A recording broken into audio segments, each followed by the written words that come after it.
Considering stepping out of the comfortable hum of the data center and into the unfamiliar glow of the yellow sun to enter the world of presales?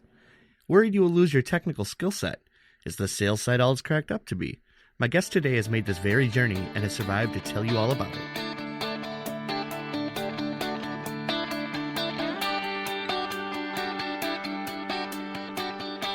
Hello, and welcome to the ExploreVM podcast. I'm your host, Paul Woodward Jr. Let's kick off our conversation with Patrick. Why don't you introduce yourself?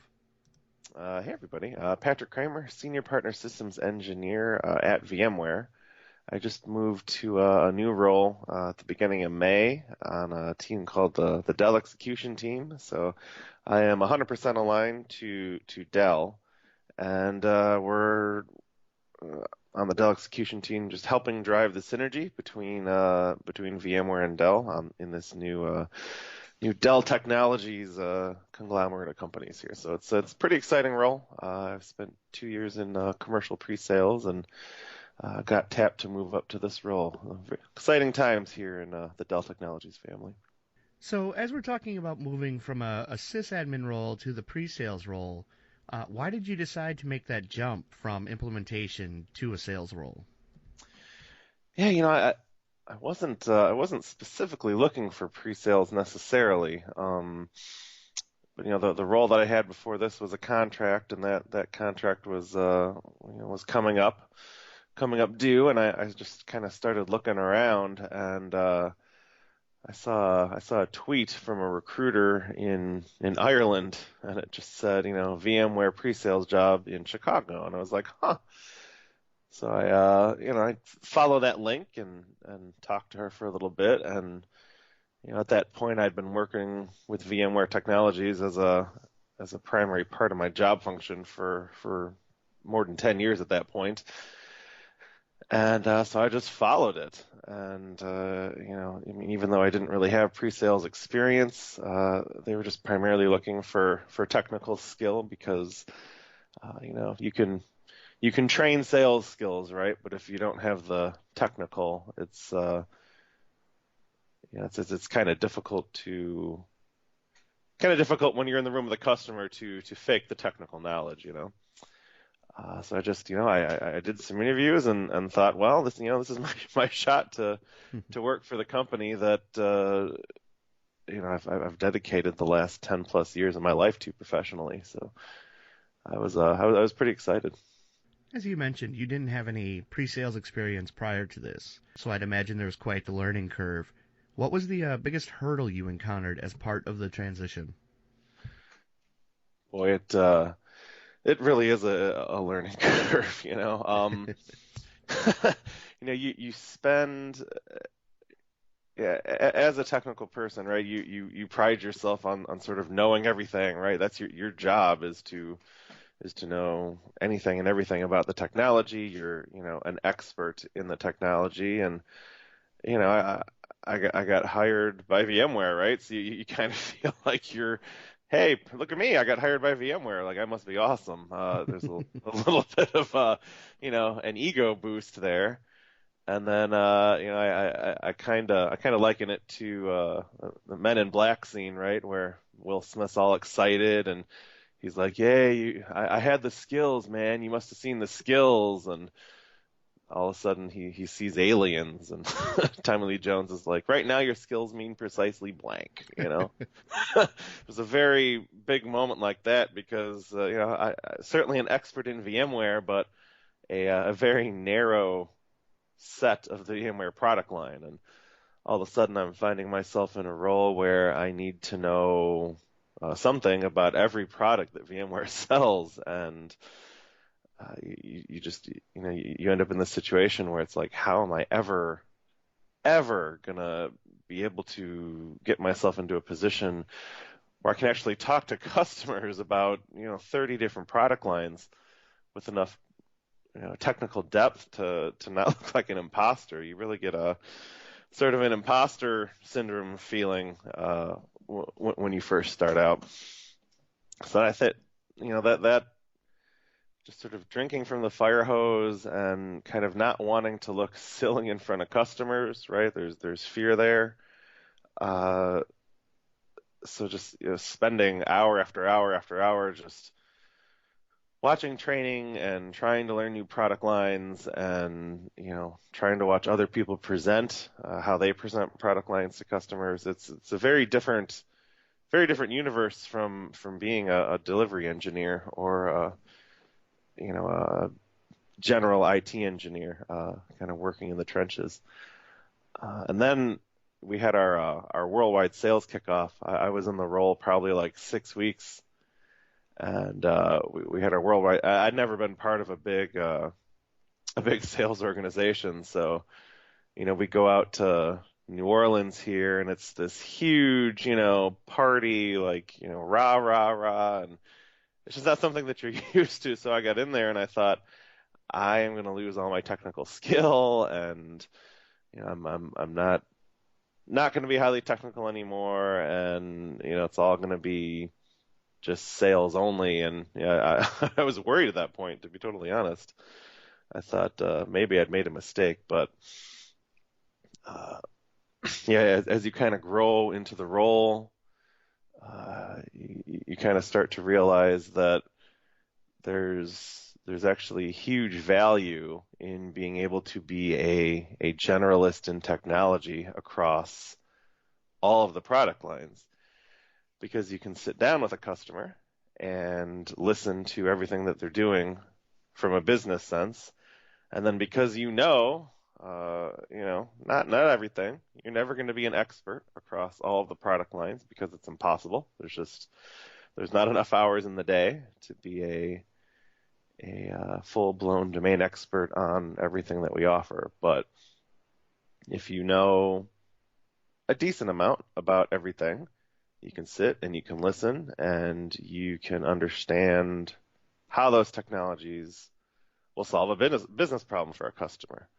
And there's always an expert, right? We have many different experts on every technology that we offer. So the focus, I guess, on in a pre-sales role is to just know enough to keep driving a conversation, right? And you can always bring in an expert. It's maybe the hardest thing to accept, is that you're no longer going to be the top level expert in every technology. And that's kind of our it's kind of our currency, right? That's how we are as technical people. Like, wow, she knows everything about that. He knows everything about that. And it's initially very hard for me to accept that. Now, you mentioned that you had video training. Were there other kinds of training available to you? And did you have a mentor along the way? Did absolutely. Yeah, it's one of the great things about working for VMware is there's so many people willing to help. I got lucky. I got paired up with one of our inside engineers. So just sitting there and listening to him, that's basically what I did for like my first 2 weeks. Is I just joined calls and just listen to him and how he presented and how he asked customer questions and how he connected their answers to product lines. So yeah, shout out to Jim Stone, amazing engineer. He's out in the field now for VMware, but yeah, he basically brought me from not knowing a whole lot about pre-sales to being able to go out there and do it on my own. So finding a mentor who is willing to help train you and teach you, I think it's a huge part of personal growth. Somebody who's in the role, somebody who's done it before, somebody who sort of understands the pitfalls and where to look and where not to look. It just it helps accelerate your learning curve, so you're not making as many mistakes as you would have without a mentor. So yeah, it was great just to be able to have somebody guide me through everything. Where do you learn this stuff? How do you learn this stuff? Connecting me with people inside VMware. That's another thing, especially in a field role where I don't go to an office. I'm based out of my house. So when you don't go to an office, you're in a field role. how do you ever meet people? How do you ever meet people inside the company? It's very difficult unless you have a mentor who's going to teach you that kind of stuff. Where are people? What are all these teams, right? I mean, VMware's got 17, 18, 19,000 employees. So how do you navigate business units? How do you figure out who owns a particular product when you have an issue or a problem or idea, feature request? The mentoring portion was a huge part of my early career development, absolutely. And I mean, even now today, right, having a mentor to help you continue growing into the role, right, from engineer to senior engineer. It's important. So if you can find yourself a mentor, I definitely recommend it. You said your concern with going into sales, and I think a lot of people have had this, is you're going to lose all of your technical skill. You're going to lose, what made you you for such a long time. What do you do to keep current on new technologies, not only within your company, but elsewhere in the IT field? Yeah, and it's becoming more and more important, right? Not having domain knowledge just in what you're selling, particularly with what we're doing. A lot of this cross public cloud stuff that we're starting to offer. So one thing that VMware did is invested in a corporate license of Pluralsight, right? So that's one way to be able to maintain a little bit of knowledge outside of the core of what you're selling. But you got to put in the time, right? It's kind of a double-edged sword, right? You have the entire library to sit there and go through, but it also sucks up time. So you've got to focus your study on the things that are going to help you sort of do your job better. I mean, obviously you can spend time learning things about something that you're just interested in, but time is really the enemy. There's never enough of it, and there's always something else to do, and there's always some other product that people are focusing on. So, you really need to. At least I find that I need to really focus on the third-party technologies that are going to help make me a better pre-sales engineer, right? Because at the end of the day, that's the core of my job is to help sell product, connect the products that my company offers to the business pain that I'm identifying at my customers. So Pluralsight's a huge part of that. Community podcasts are a huge part of that. I travel for this job, and queuing up a bunch of podcasts to be able to listen to all of these experts, these just amazing experts that are out there that just give their time freely on these podcasts to help teach you about the latest and greatest in the industry. If you want to further your career and learn more for not a whole lot of effort on your part, turn on some podcasts, man. Download some of them. You can listen to them on a commute, listen to them on the train, listen to them on the plane. Use what is traditionally downtime to listen to some training, listen to what other experts in the field are saying, because again, you're not going to be able to do it all on your own. You have to rely on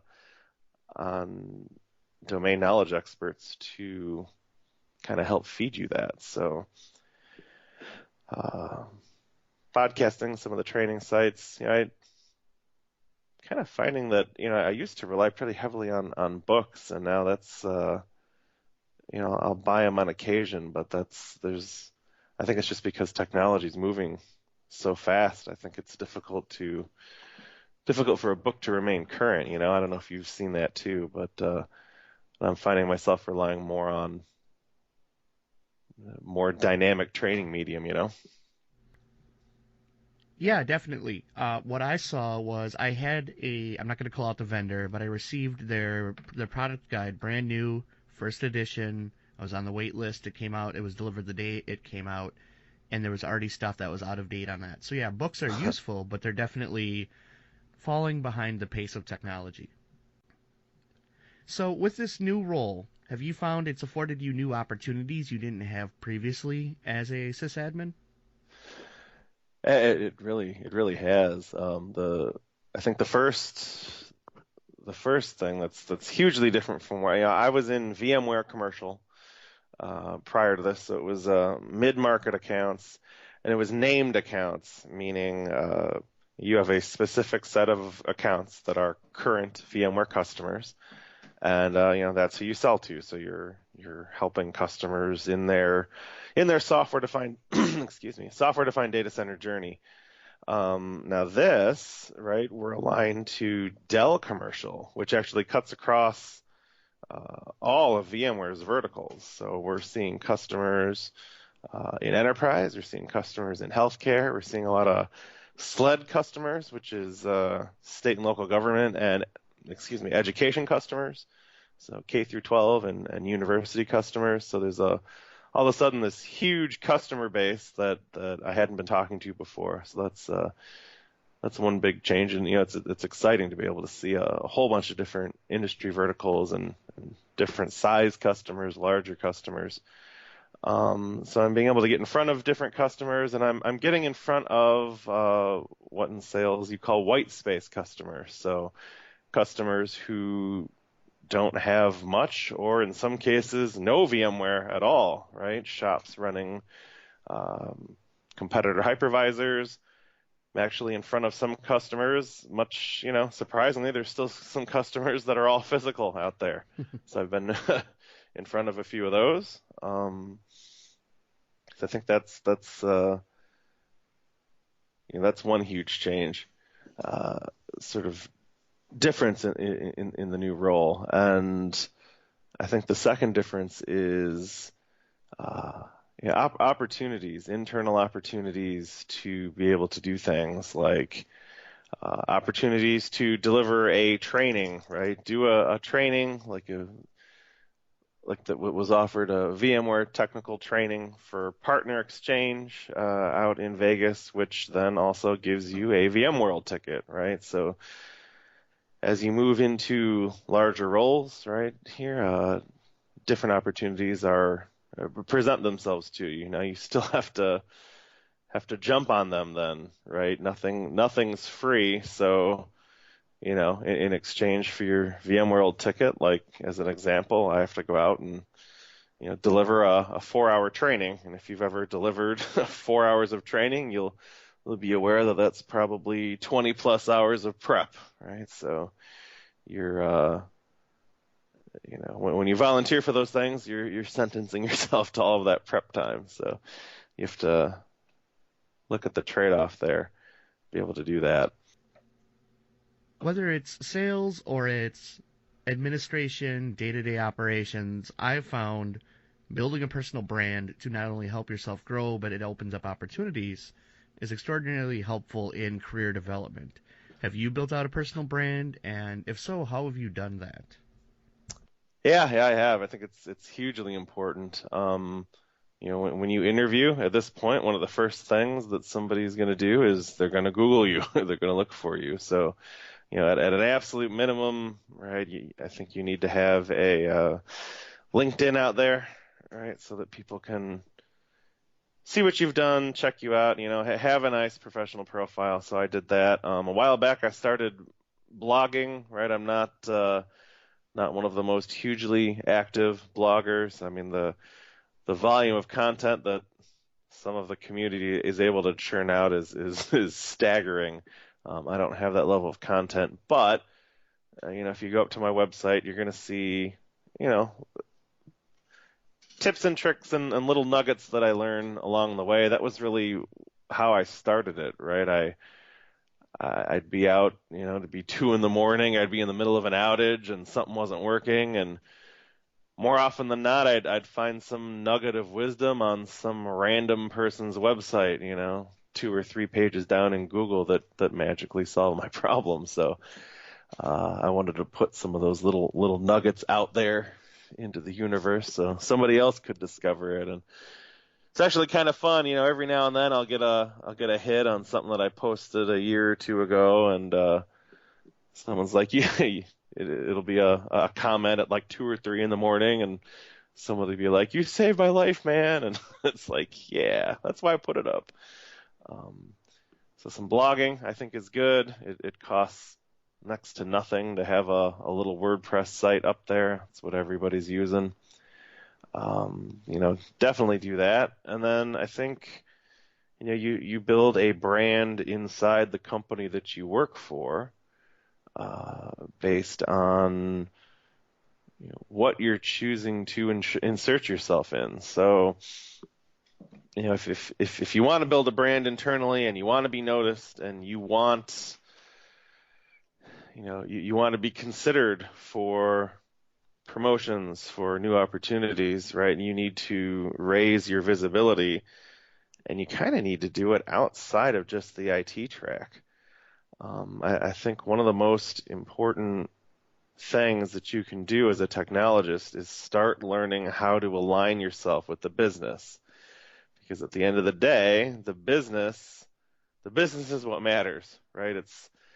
It sometimes takes us as technologists a long time to kind of learn that lesson, but we're not just in place to implement cool technology, right? We are there to serve the business, to help drive the business, right? That's why the business exists in the first place, is to make money. So the closer that you can align what you do to what the business is doing, the better off life's going to be, right?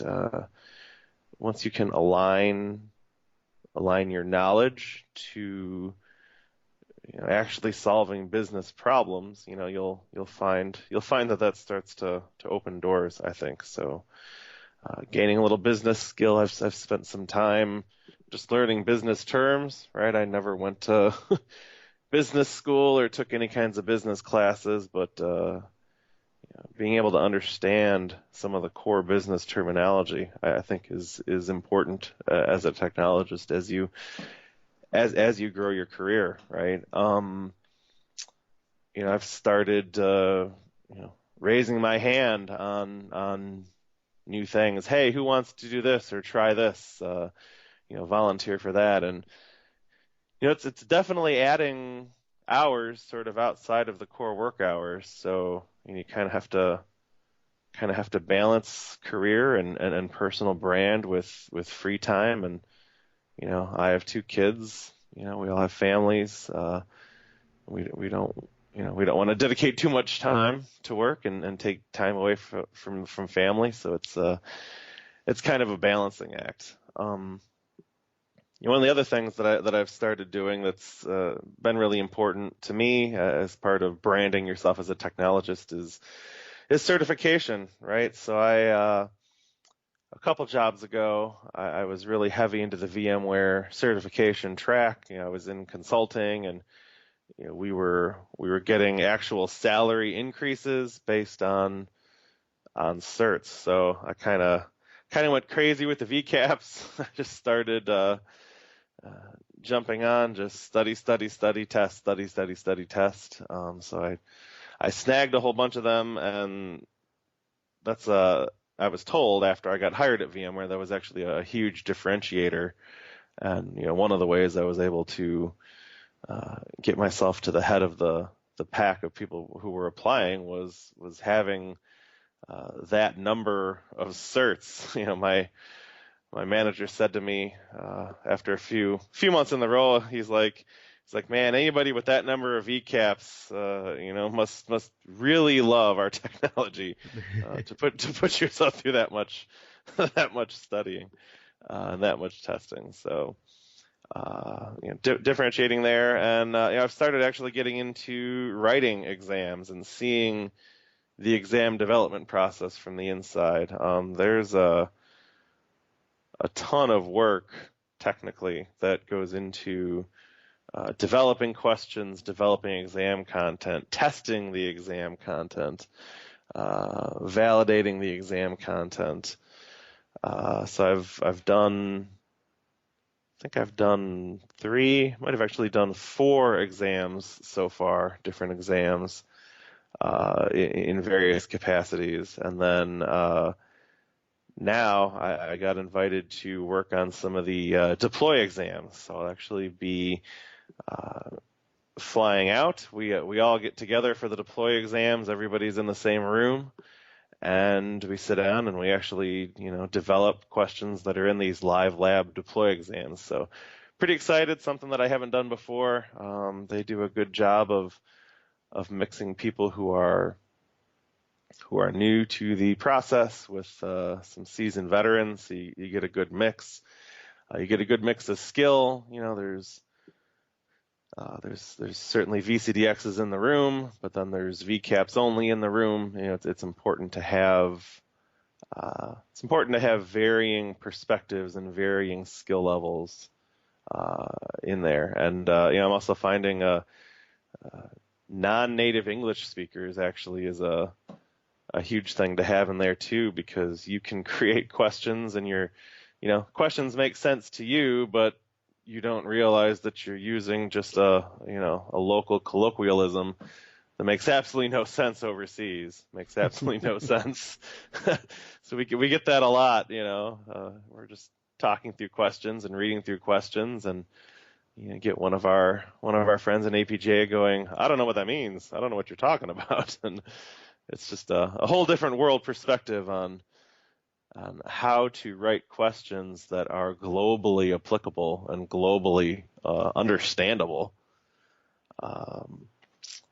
It's a very different skill. Exam writing is a very different skill from just understanding the technologies. So we actually have an amazing team here, and we work with some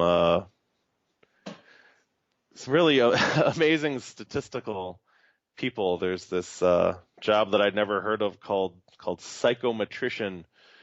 These people are like PhDs in the statistical analysis of taking exams and writing exam questions and seeing how questions perform and what questions should be in there and what questions shouldn't, and there's all this behind the scenes math going on in pushing exam questions out into production, out into the live exam queue. So some pretty cool stuff. Just meeting some amazing industry experts in person, meeting some of our certified instructors. They like to do this kind of stuff, help work on exams, and just gain a different global perspective on this certification treadmill. Now, I will say some of my third-party certs have kind of fallen off. I actually just started down the AWS track just because I think I need to get myself a little more up on public cloud, a little more hands-on, right? I use AWS myself, right, personally. Some of their storage products and Glacier. It helps to have the Synology at home that's able to directly consume some of those services. But it's a multi-cloud world now, right?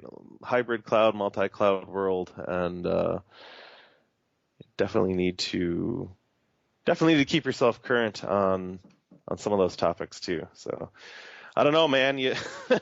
There's never enough time, right? You want to learn everything about everything, and there's just never enough time to get it all in.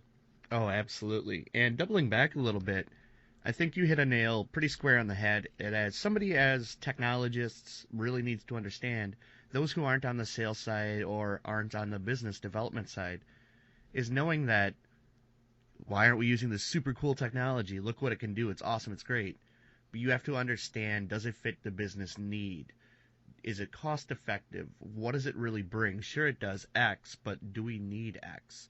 Do we really need all the full features of a fully licensed environment for whatever product you're using, really trying to wrap your head around the decisions that the management is making kind of takes some of the stress and the I don't know, anger, disgruntlement that you'll see at the lower levels within IT, because it's not just about let's do the technology, it's about what is good for the business.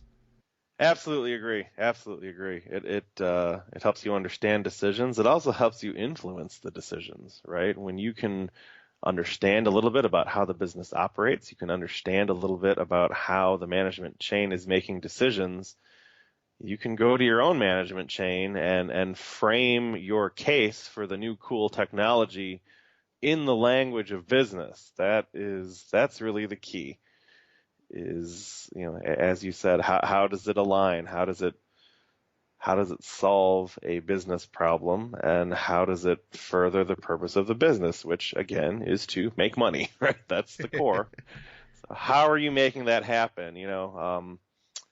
I think one of the eye-opening things about moving into pre-sales is you're no longer a cost center, you're actually a revenue center. So that's part of the explanation for why there's so much training, right? So much money spent on enablement, so many training dollars made available to you to be able to make sure that you are current and you are able to drive the business's messaging through to the customer base, right? In pre-sales, you're the lifeblood of the company. The company dies without money, and that all comes in through the sales route. So the closer, the closer you are aligned to the business, I think the happier you're going to find yourself in a technology role, because it's going to help. It's going to help you find a way to get the technology that you want in place. So if you had somebody walk up to you and say, I'm considering making a move from the deployment, from the ops side to a sales side, or even from sales to management, like making a big change, what's the first piece of advice you would give them? Yeah, that's first you got to sit down and you got to think about.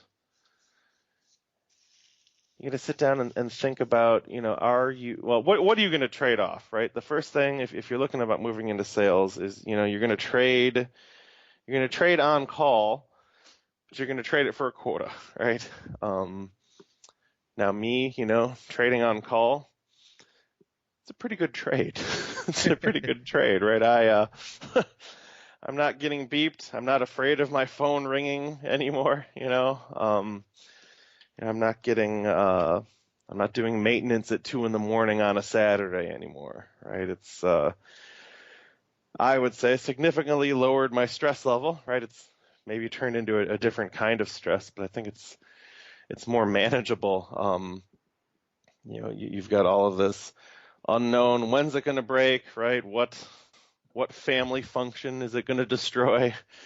I think one of the first words that both of my kids learned was Sev 1, priority 1, Sev 1 ticket, because my phone will go off and I'd say Sev 1, right? And that's it. Now, I laugh because they still use it as a term for emergency. like, Daddy, I got to go to the bathroom, Sev 1. So it's still like part of our it's part of our everyday vernacular, which really makes me laugh. But that just shows you like how ingrained in my life, severity 1 tickets were, right? So it's a very different world when that's all gone, right? So I think just maybe sit down and do a little reflection. Like, are you ready? Are you ready to not be the end all be all expert technically? In all aspects of technology, right? Are you ready to be able to align yourself with the business more, right? Are you interested in aligning yourself with the business more, right? There are people who, they're better suited to delivery consulting or something like that. If you want to be all technical, all hands-on all the time, may not be a move for you necessarily. But if you're finding, you're finding that you're listening and you enjoy the aspects of interacting, you got to be a people person if you're going to do pre-sales, right? You have to actually enjoy talking to people. You have to enjoy the art of talking to people and uncovering problems inside the business, right? You have to like that part, or you're going to get awfully bored awfully quick. So just sit down and think about it. A lot of us in IT, right? Traditional core IT, we don't interact with the end user that much. In fact, that was often the goal, not to talk to the end user, avoid that as much as possible. So it's very different, right? You're going to be out there. Another thing that this job has actually made a huge difference in is presentation skills, right? It's gotten rid of my stage fright, right? I still get butterflies now, but when I'm presenting and in front of a room of 100 or 200 people, I'm not white knuckled gripping the podium, sort of shaking, scared anymore. And that right there, right? That's a brand building exercise as well, right? Get out in front of people, get out in front of a group of people, present ideas and teach them. So I submitted to VMworld for the first time in my life, and that's a direct result of this job, right? So if you work for VMware, you can't get much more brand building than actually being able to deliver a session at VMworld. So. I'm glad you mentioned speaking in public. Being able to get out and do that and stepping outside of your comfort zone. I'm sure my listeners have heard me say this a bunch of times, and you're going to continue in the future. Stepping out of your comfort zone is one of the best ways I have found to help yourself grow. Not only, with getting over the fear of talking to people, but it forces you to stay up to date. It helps you learn new things. And when you get those questions you can't quite handle or you can't quite understand, it really helps you try to sort it out on the fly. So there's all sorts of skills that go into getting out there and speaking. I think that's a very big part of professional and personal development. I agree, absolutely. And there's a lot of resources, right? Just present at a VMUG, right? Start there. All of the leaders that work at these VMUGs are willing to help teach, right? People, we keep asking for community presenters, right? Come on, just talk about what you're doing. People just want to hear you tell a story, right? There's this fear that people are sort of sitting in the audience and judging you and, oh my God, what a terrible speaker. And, people in general just aren't like that, right? People just want to hear you tell a story. So, the leaders are willing to help, right? I'm out there willing to help in Chicago, right? You want to talk, present something at the Chicago VMUG, right? Hit me up. Let me know. I'll help you out. I'll stand up there with you as moral support if you want, whatever you need. Get out there, talk, present. Everybody's doing, I think being in pre-sales has taught me that, a lot of people are having a lot of the same problems, right? So the thing that you solved and figured out probably applies to many other people, right? Not just one other people. A lot of people are hitting the same problems. So get out there and share it. It's funny you mention, needing community speakers. At the last VMUG here, the UserCon here in Wisconsin, we did a lunchtime panel, and I looked around the room as one of my final questions to the audience was, who loves to sit through a 40-minute architecture session from a vendor? Nobody raised their hand. Okay. And it's like, yes, those are a necessity of VMUGs, and I push vendors to get away from just their marketing stuff and to get more technical. Obviously, they've got a job to do as well, but getting more and more community involvement helps you get those stories, helps you get those, hey, look what I did, look at how I fixed this problem. And even if it just hits one person in that room, it's helped. Absolutely. As I've moved more into the role, right, I move more and more away actually from slides, right? And I just tell stories. Sometimes I'll draw on a whiteboard, but the story the story, historically and now has been the most powerful way to get your point across. Absolutely. Absolutely. My VMUG sessions typically include, here's a tool or here's a product, and let me tell you how this product worked. Not, reading their information from their website or from the white Yes. papers. So I use this, I put it in, and this is how it helped me fix this. Yeah. Then that story, again, I've been spoken to by people after my sessions, like, okay, thank you for that. I'm gonna go home and use this, or I'm gonna go back to work and put this in. Yeah, stories. You don't have to know every technical detail. Nobody, like you said, nobody knows every technical detail about every product. But if you can give people a good idea of how it works or how it can help them, that's all it takes. Yeah. And nobody cares. That's one of the biggest. Nobody cares if you don't know, right? I don't know is a perfectly acceptable answer to a question, right? What's this widget and how does this widget interact? I don't know, but there's an expert here at my company who does know. We'll connect you with him, or I don't know, but here's an article that is up, or I don't know, I'll get back to you later, right? That's all perfectly acceptable, and there's maybe a fear that makes you look like you don't know what you're doing, but let's just that's not it at all. Nobody thinks that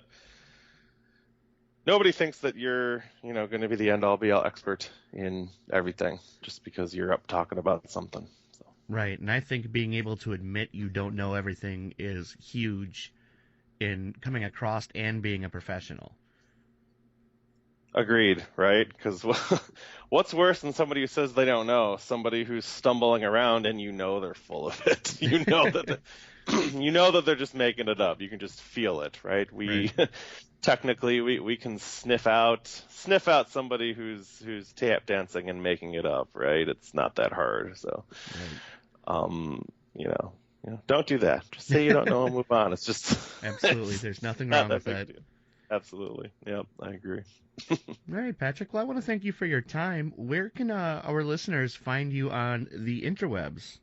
Sure. Yep. I'm on the Twitter there, just at Kremer Patrick, Kremer Patrick. I'm active on social media, so that's a good way to find me.